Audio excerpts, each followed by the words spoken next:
Hello and welcome back to another episode.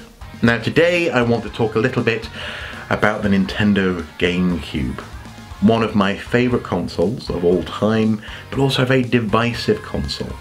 For some people this was an innovation, Nintendo's grand follow-up to the N64, but for others it was a childish misstep. It was a kiddie console which didn't live up to the promise of other consoles in its generation. Now I remember distinctly this year, 2002 was the year that it came out, and in March 2002 in Europe we had seen the release of Microsoft's first console, that was the Xbox. Now it's hard to overstate just how surprising this was. Today Microsoft, the Xbox, is a gaming brand. It's one of the most important, if not the second most important, possibly the first most important, depends on who you are.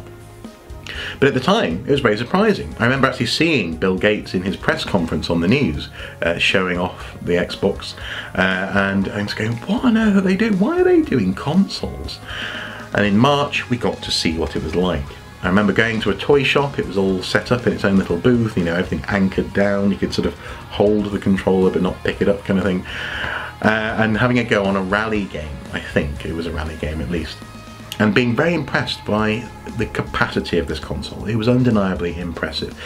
The way it handled, say, light bouncing off the windshield of the car, dust particles, the smoothness of the driving experience. Everything about the console screamed power, it screamed impressive visuals, impressive sound, impressive size even. The controller is famously like a big meaty crab that you're trying to sort of wrestle with. The Xbox made an impression, and this left everyone wondering, what was Nintendo going to do? What was going to be their entrance into this console generation? Now in Europe we would have to wait until May to see the Nintendo GameCube released, but my brother and I had been a bit cunning. We had got the Argos catalogue, which is a bit of an institution here in Britain.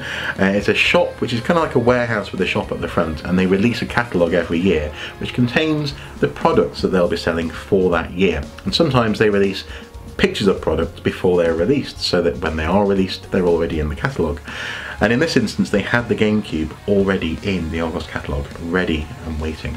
So in March we picked up the catalogue and we could see the game console, we could see the controller, we could see some of the launch titles, and it was already starting to make an impression on us. I mean, for example, the controller itself.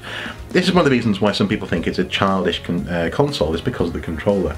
It's brightly coloured, it's got a great big green A button. I find it really pleasing, some people don't, and I can understand that. It's got the little Z trigger, I can take or leave that, but it had remarkable things like the compression element on the shoulder button, so a two-tone button essentially, compression and then click. So maybe you could be speeding up and then boost when the button clicked on the shoulder. It had the C stick, the follow-up to the N64 C buttons. This was a development which it seems that Miyamoto himself really wanted to see. He hadn't been entirely satisfied with the C buttons on the N64. The C stick was the fruition of this sort of secondary controller vision, as it were. A bit like the analog stick, I suppose, on the PlayStation. The D-pad, a wonderful D-pad as ever from Nintendo, and this is actually the same D-pad, I believe, which was on the Game Boy Advance at the time. It was a good controller. It still feels good to this day. I think one of the best ever designed. The console itself, I happen to have learned at the time, was designed to be the same size and volume as 10 CD cases stacked up. And it had a little handle, and if you had the purple version, it kind of looked a little bit like a purple lunchbox. I found that really pleasing, some people really didn't. And then the discs, the tiny little novel, again, novel to us, novel little discs, which were something different. Sadly though, difference for some people was a bad thing. It meant that the console couldn't play films or music. It meant that it wasn't a multimedia platform, it was just for gaming. Now for me, that was brilliant. I had a great CD player at home. I didn't particularly want to watch films on my GameCube. I didn't mind, but for some people this was a make or break decision, and possibly a misstep for Nintendo. Anyway, we were intrigued and we were looking forward to May. And in May, the console launched. I went back to the toy store. They had it set up next to the Xbox in its own little booth. I gave it a go and there was no game inside. All we had was the menu and the boot up sound.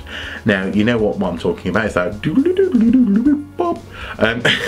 one where you have the square that goes around in the G shape and out comes this sort of GameCube logo. But that's all I could see. I could hold the controller, I could sort of stroke the box, but I couldn't play any games. But the next day, I went to school. And in school, we were gathering for registration, as ever, in the science lab, and there sat on one of the wooden benches, these sort of acid-burned benches from years of chemistry and biology experiments gone wrong. My friends were sort of sitting, swinging their legs, as ever, talking about the events of the day, and everyone today was gathered around one person in particular who had the GameCube. And they were talking about this experience. They were sharing it as though they had been on a grand adventure. Boys, listen to me. You'll never guess what happened to me last night, kind of thing. And what they were talking about was this game here. This game is one of the best games on the GameCube. It's a launch title and it's beautiful. Visually, it was stunning, and yes, at times it was a little bit limited, possibly compared to, say, its predecessor on the N64, Rogue Squadron, but Rogue Leader, Rogue Squadron 2, was one of the best launch titles of a console ever. And all people could say about it, all my friend could say about it was, it's like playing the film. The visuals are precisely like playing the film. And this had people inspired and hooked immediately. They wanted this game, they wanted this console. The GameCube was here to stay, and in many ways Star Wars Rogue Leader is still one of the best and most beautiful Star Wars games ever released. I wanted one. I needed one, and it only got worse actually. Bit by bit I was hearing more and more about Nintendo GameCube releases. October that year we had Super Mario Sunshine. Now Super Mario Sunshine had long been a game which had been sort of, I suppose, on the horizon for Nintendo fans. It was a game which people had been calling, also looking out for, as Mario 128, the sort of the follow-up to Mario 64, like a double of 64, Mario 128. Super Mario Sunshine for some people was a huge disappointment. For me, it's one of the best again. It's got some amazing water effects, probably some of the best water I've ever seen in a game. The concept is really interesting. The Mario having to go around cleaning up the paint on Delfino Island, and it's had an effect on the Mario franchise to this day. Mario Kart wouldn't be quite the same were it not for Mario Sunshine.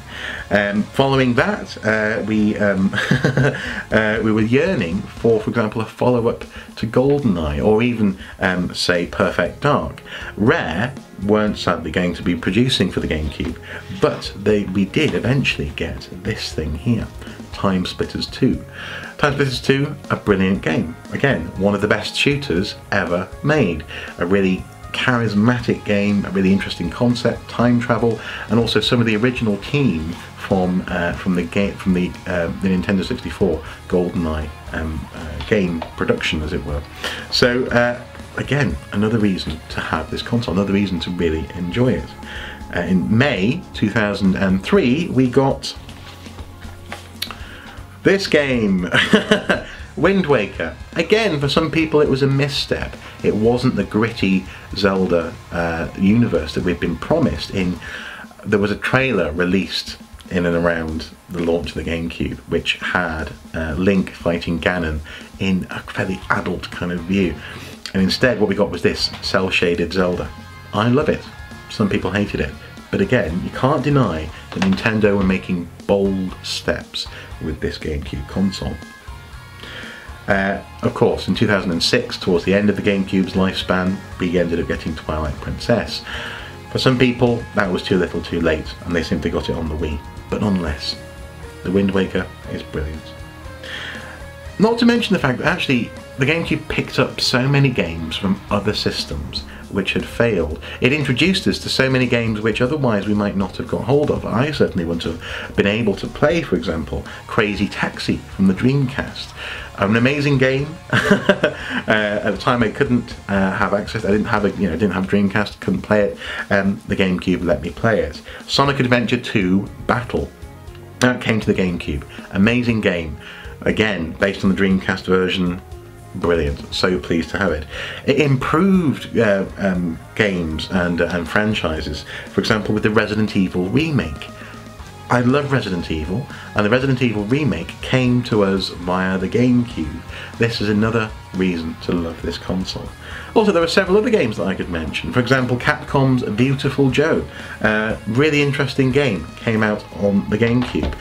Metroid Prime. This game, again, at some point I'll have to talk about it. Hopefully I'll be able to do it without incurring the wrath of Nintendo. But Metroid Prime, amazing game. Really interesting because it didn't use the C stick as an analog stick as we might expect, but I'll talk about it in a future video. This game, Eternal Darkness. Eternal Darkness was a game changer for me. It introduced the concept actually of the game screwing with you. The fact that at one point the game seems to sort of completely crash your console and you get that GameCube menu boot up again. Brilliant game. Hopefully at some point they're going to make a follow-up to it. And of course, they re-released, for example, the Resident Evil series on GameCube. This was my opportunity to play these games which hitherto had only really been on, well, in this case on the N64, but for example with Code Veronica X, Resident Evil 3, which had only been previously on the PlayStation. So the GameCube was bringing us a huge buffet, and there's no way on earth that you could say that this is a kiddies game, you know? Not at all.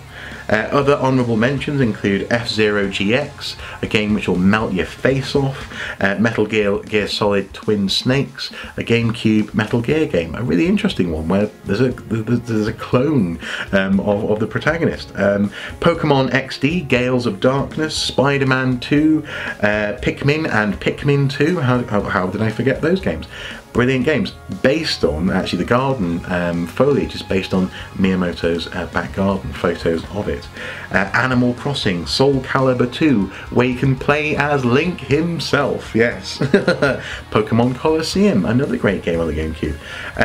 Resident Evil 4, the best version of Resident Evil 4 until it was re-released in certain editions later on. GameCube, again, not a kids game, Luigi's Mansion, an amazing launch title, one that simply has to be experienced. Now obviously they've got Luigi's Mansion 2 on the 3DS. Super Smash Bros. Melee, a game which to this day is held up as one of the best, if not the best, Super Smash Bros. Game. And Mario Kart Double Dash, which again for some people was a bit of a misstep, but still a really solid entry to the Mario Kart franchise. I suppose what I'm saying is that the game console had fascinated me, the game console had gripped me, and it delivered. And I was so happy to have made the decision to go with the GameCube. The Xbox never quite did that for me, and the array of games, the way that the games looked, played, and the way that they were released, it was a solid console. And in some ways it's such a shame that it has for some people such a bad reputation. But I'll just never forget that glorious summer 2002 when excitement was in the air all the way in the run up to Christmas when we finally got our GameCube. Anyway guys, hopefully this has been vaguely interesting. As ever, until next time, do take care. Bye bye.